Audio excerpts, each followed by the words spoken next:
अस्सलाम वालेकुम। मैं आगाज़ शहर के जितने दोस्त हैं इन सब का मैं शुक्रिया अदा करता हूँ।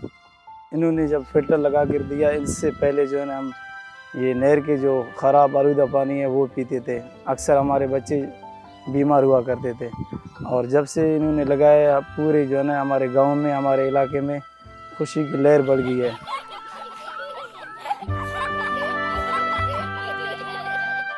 अब हमें उम्मीद है इंशाल्लाह हमें साफ़ पानी मुयस्सर होंगे। इन दोस्तों की बदौलत जितने भी दोस्त आए हुए हैं इन सब की हम शुक्रिया अदा करते हैं।